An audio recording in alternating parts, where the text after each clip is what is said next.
Now people, this story I'm about to tell you is very scary. Two little girls came missing. If this story do not prove that we live in a very evil world, then I don't know what will. Now people, meet these two little girls right here. One is 3 years old and one is 10 years old. They went missing from their home in 2001 in Chicago. Now, when these little girls went missing, they went missing on July 6th in 2001. They was living in these apartments right here. Now, their mother is named Tracy Bradley. She had 4 daughters. She had one 3-year-old daughter, one 9-year-old daughter, one 10-year-old daughter, and one 12-year-old daughter. So the day Tracy's daughters came up missing in 2001, she had to go to work that morning. She worked at a restaurant in Chicago, and one of her baby fathers picked her up at 6:30 in the morning, and he brought her to work. When she got off of work at 1 o'clock, she came home to a note. Now people, here's where everything is about to get crazy. When Tracy got home from work and she seen a note, the note was perfect, like a grown-up wrote it. So whomever wrote that note tried to make it like her 10-year-old daughter wrote the note.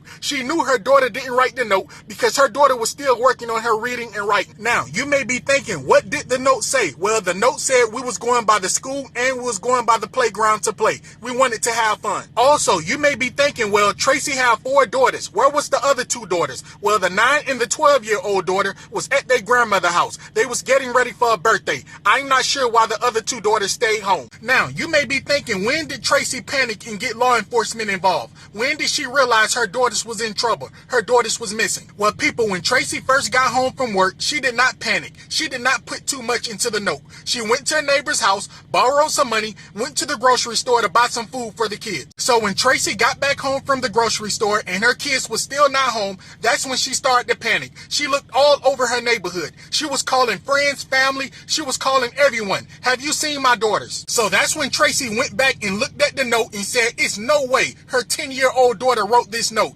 Everything was spelled perfect. So that's when Tracy Bradley realized her daughters was in serious trouble. So she called law enforcement. Now, what I'm about to tell you next will make the hair stand up on the back of your neck. So when Tracy got law enforcement involved, she got her family involved. Everyone in the neighborhood is looking for her daughters. Now, remember, Tracy Bradley's boyfriend, George, took her to work at 6:30 in the morning. They do not live together. Also, the same day Tracy's daughters came up missing, they seen her boyfriend that took her to work at 6:30 in the morning burning something in a 55-gallon drum behind the apartments. They seen black smoke. And people, multiple residents seen George burning something behind the apartment building. Multiple people told law enforcement. So law enforcement brought this man in for questioning. Now, when law enforcement brought Tracy's boyfriend in for questioning, they brought Tracy also. They questioned both of them for 22 hours. They also made Tracy's boyfriend take a lie detector test, and I believe he passed. And he told law enforcement he was with another woman when the kids disappeared. So when law enforcement checked his phone records, come to find out he was lying. And people, get this, after this man was questioned by Chicago Police Department,